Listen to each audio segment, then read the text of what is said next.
Conflict is inevitable. We can't avoid it. We need to learn how to manage it.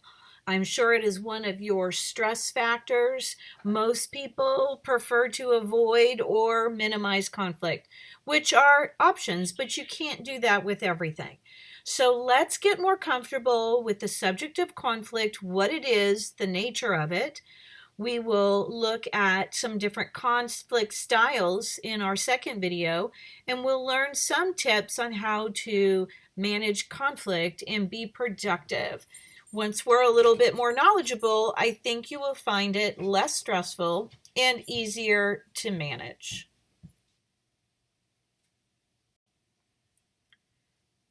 Let's define conflict. It's more complex than you may have thought.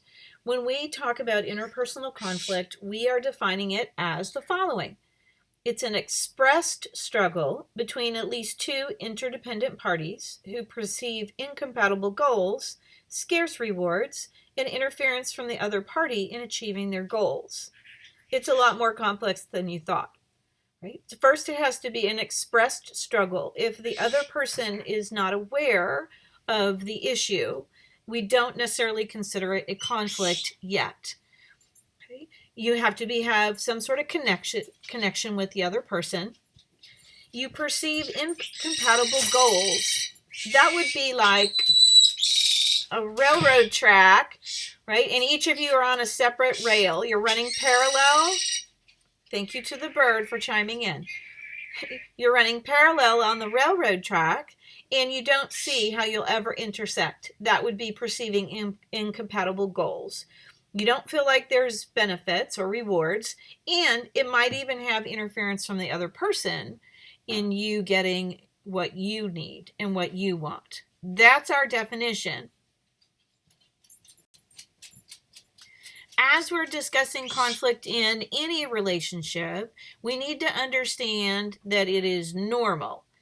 And when we look at it, we want to evaluate, is it a healthy type of conflict or is it destructive? So we're going to use constructive and destructive. We would like our conflicts to be constructive.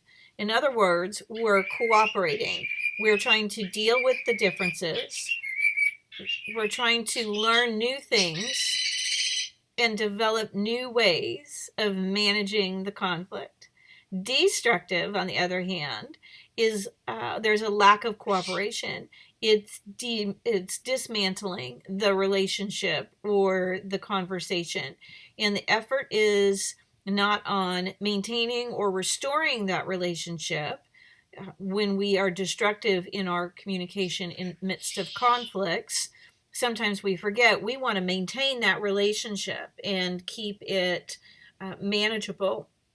And if we're not careful, then the way we manage that conflict can actually hurt the relationship, dismantle it, break it down, instead of maintain or restoring the conflict, restoring the relationship.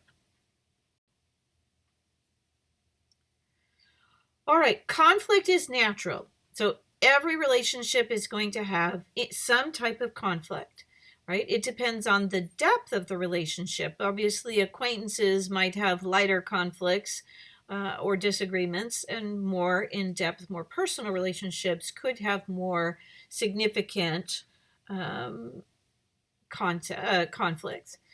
College students report that they take part in about 7 arguments a week. And if I were you, I would say that is too many. So I would be ready to learn, what can I do? And it takes work and effort. What can I do to minimize conflict? And what can I do to manage conflict? So we're going to look at some tools in one of our videos on managing conflict. You'll be able to put those tools in your tool belt. You can always change the way you deal with conflict. Maybe you don't know how to deal with conflict. Maybe you never learned, or you've had bad examples of managing conflict. We don't know what we don't know. We tend to mimic what we see, and not everybody handles conflict well. I have a few great quotes that I have on this slide that I really love. Oops, let me get that other item there. Our successes and failures in life can be traced to how well or how badly we deal with the inevitable conflicts. I really think when we can manage conflict better, that we can be more successful in life and in our relationships. The other quote I have up is, difficulties are meant to rouse, not discourage. The human spirit is to grow strong by conflict. There are benefits to conflict. So you can learn to work through the strategies and work through conflicts. If you haven't handled them well before, it doesn't mean that it's always going to be that way. Relationships become stronger having overcome those obstacles, those arguments, because you are a team. So when you're in a relationship, remember, we're growing it, we're maintaining it. We want to do things that draw us closer together and make us stronger. Couples who are very satisfied in their relationship often think and communicate very differently when they disagree, but they've learned how to manage the conflicts and work through them. So work together on how to have conflicts. Work ahead of time on how, create your plan on managing conflicts before you get into the conflicts with your more intimate, close relationships. Conflict in romantic relationships, there's a few common sources of conflict. Everything from personal criticisms, finances is a big one, chores, children, employment, in-laws, sex, and use of time. And those are just some common areas of conflict. Just so you're aware, these are typical. Conflict obviously can stem from other areas as well, but these are some of the common ones in romantic relationships, long-term relationships. All right, so let's dive into some triggers and other factors that affect conflict. You're going to find these in our chapter in our textbook. When we have inaccurate perceptions, back to our perception checking concepts, right? What is the behavior? How are we interpreting it? If our perceptions are inaccurate, it often leads to conflict. That's why we want to use perception checks to clarify those perceptions, to verify if they're accurate or inaccurate. So perception checking can definitely minimize conflicts, actually. Transgressions can lead to conflict. If you provoke somebody, obviously, that affects conflict. Those dialectical tensions we talked about in chapter 8 on relationships, those are all things that are natural and normal differences that we have to negotiate. And when we don't negotiate those, we don't work those out, they often then stem or lead to conflict. And then we have communication climate. Communication climate is the emotional tone of a relationship as it's expressed in the messages. So this goes back to the what are you saying and the how are you saying it. We've actually looked at this in our verbal and our nonverbal chapters, but here we want to look at it a little bit more. So we want to create a supportive climate in that conflict relationship, right? We want to be supportive of one another and we want to resolve the conflict. So in order to be supported, we want to use confirming messages.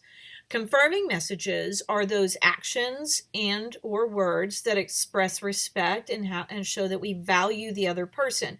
So we want to look at our language use and our nonverbals. Are you showing and recognizing the other person as a human being? Are you in the relationship you have with them? Are you acknowledging their thoughts and their feelings? You can show that you agree with how they feel. You may not agree with their thinking. That's definitely possible. And so we want to create that supportive climate. We can feel when a relationship is awkward or uncomfortable or stormy. It is like a weather report, right? We want to have good weather, right? Supportive climate.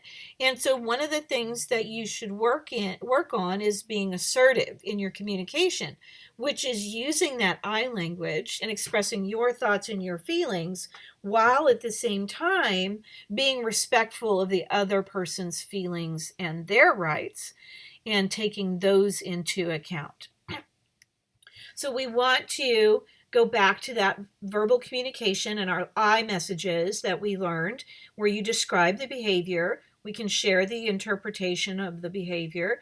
We talk about our feelings and the consequences it has for us and state our intentions. We also can ask the other person, what are your thoughts? What are your feelings? Here's where I'm frustrated, right? And so that's going to be creating a supportive climate. Oftentimes when we're in conflict, emotions rise and we get really angry and upset and frustrated, and we tend to, through disclosure, vent, right? And sometimes we don't do it well. And so sometimes we send disconfirming messages. While it might feel good to yell and scream, that's not healthy. It's not going to create a supportive climate. So then we're creating a defensive climate. We want to minimize a defensive climate in a conflict. So actions and words that express lack of caring or respect at another person.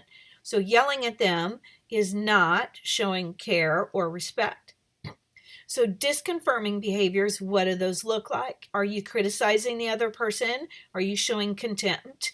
Are you defensive? Are you provoking, right?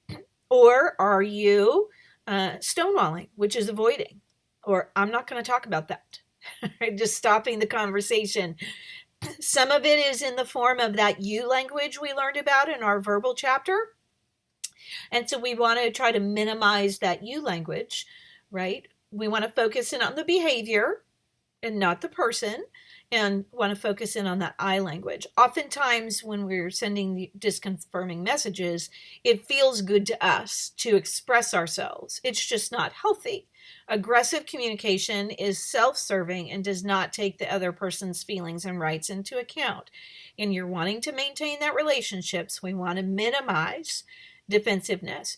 Using a perception check would also help minimize defensiveness. Using that I language instead of you language also could minimize. Now, there's never a guarantee. These are all goals that we want to work towards, right? So these are all tools you have in your tool belt, skills you've already learned about. So it's a refresher course. We're just sort of applying them now to conflict.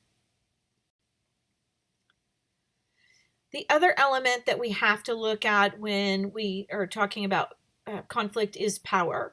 Interpersonal communication involves an amount of power or influence or control in a relationship. And in our interpersonal class, we dive into more detail about this. But just to give you an overview, there are different types of power.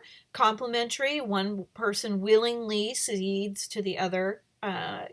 power to the other person, like, okay, let's go to whatever restaurant you'd like to go to tonight. Right? Symmetrical, similar control or behavior where within each party or person and partners are competing or dominating in this situation. So you could be butting heads, or you could both be giving up control and not making a decision at all. It could go either way, but that would be what we call symmetrical power. And parallel power continually shifts between the partners depending on the situation. And there's a few descriptors here below that on your slide that's within a context. There's always power present. It just looks different. It does affect the way we communicate, and so we want to be careful of that power and how we use that. Power can be positive or negative. We sometimes just think it's a bad thing. It can be a good thing. I'm not talking about manipulative control in like abusive relationships. That's not where I am here. So in a relatively healthy relationship, we're talking about, and it definitely power and conflict definitely affect one another. So that's a little bit about our background on conflict. the nature of it, some of the triggers and the contributors. And when you recognize those things, they're easier to manage. But let's dive into some of the concepts that you already know, but may not know some of the finite or the precise details about them. Those are conflict styles. So we'll take a look at those next in our second video. In our last video, we'll spend more time on constructive conflict.